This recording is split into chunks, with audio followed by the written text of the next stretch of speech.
اکثر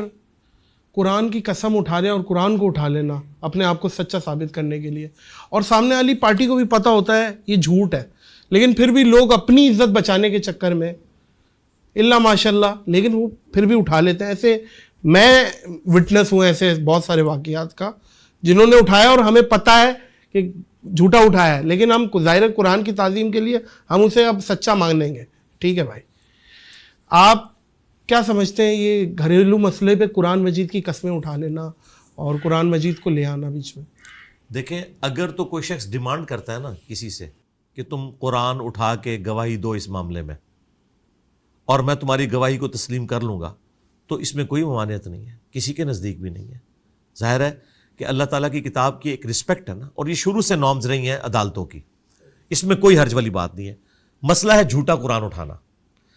اب اگر اس نے قرآن اٹھا لیا، اب اسے آپ نہ کہیں کہ تو نے جھوٹا اٹھایا، کیونکہ تم نے ڈیمانڈ کی تھی نا، اب ماننا آپ نے۔ ہاں تو مانے اب آپ، بالکل ٹھیک ہے۔ اچھا اگر آپ مجھ سے پوچھیں تو بھائی میں تو کسی کے قرآن اٹھانے کو نہیں مانتا،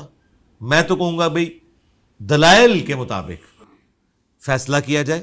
جو حق پہ ہے اسے اس کا حق ملنا چاہیے۔ یہ نہیں ہے کہ بندہ فراڈی اور وہ قرآن اٹھا لے تو ٹھیک ہو گیا۔ اگر قرائن بتا رہے ہیں اور ثبوت سے ایک چیز ثابت ہو جاتی ہے، پھر اس کے قرآن اٹھانے کو نہیں مانا جائے گا، بالکل۔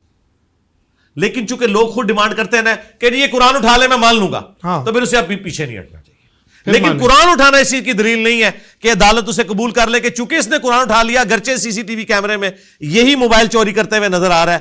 ٹھیک ہے جی، یا ڈی این اے کی رپورٹ بھی بتا رہی ہے کہ یہی تھا،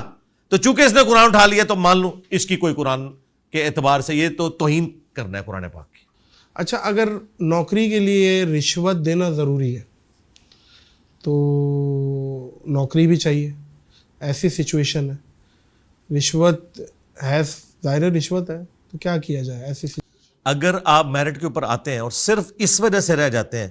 کہ آپ رشوت نہیں دے رہے، تو پھر آپ رشوت دیں دل میں برا جانتے ہوئے، اس کا وبال اس کے اوپر ہوگا لینے والے پہ۔ لیکن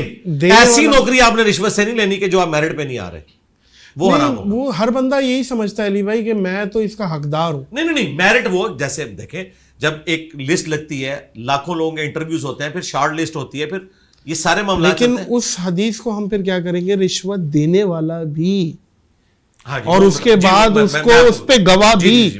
تو پھر وہ تو اہل ہے، وہ تو پھر اس بات سے نکل جائے گا اس حدیث سے، میں اہل ہوں۔ نہیں، میں آپ کو بتاتا ہوں، دیکھیں یہ ابن ماجہ میں حدیث ہے کہ رشوت لینے والا اور دینے والا دونوں جہنمی ہے، اس میں کوئی شک نہیں ہے۔ قرآن پاک میں 4 جگہ پہ اللہ تعالیٰ نے فرمایا، سورۃ البقرہ میں، سورۃ المائدہ میں، سورۃ الانعام میں اور سورہ النحل کے اندر، کہ تمہارے لیے حرام کر دیا گیا ہے مردار، بہتا ہوا لہو، خنزیر کا گوشت، اور جس کے ذبیحہ کے اوپر غیر اللہ کا نام لیا جائے۔ لیکن ساتھ کہا گیا کہ اگر دل میں بغاوت نہ ہو اور کیٹاسٹروفک کنڈیشن ہو تو تم اس میں سے اگر کوئی چیز کھا لیتے ہو تو تمہارے اوپر کوئی گرفت نہیں ہوگی۔ حتیٰ کہ سورۃ النحل میں یہاں تک آیا کہ اگر کلمات کفر بھی بکنے پڑ جائیں جان بچانے کے لیے اور دل ایمان پہ ٹھکا ہو تو اللہ تعالیٰ گرفت نہیں کرے گا۔ اب یہاں پہ ہے کہ آپ کا میرٹ بن گیا، آپ لاکھوں میں سے اسکروٹنی ہو کے ٹاپ 10 میں پہنچ گئے، اب ٹاپ 10 میں آپ حقدار تھے نوکری کے، لیکن وہ کہتا ہے کہ اتنی رشوت دو، تم سلیکٹڈ تو ہے ہو لیکن رشوت کے بغیر میں اندر نہیں آنے دوں گا، پھر لینے والا گنہگار ہوگا، دینے والا نہیں ہوگا۔ لیکن اگر آپ ٹاپ 10 میں نہیں تھے، آپ 1000ویں نمبر پہ تھے اور رشوت دے کے ان ٹاپ 10 میں اور نوکری حاصل کر لی، پھر تو حرام ہے۔ اچھا، وہ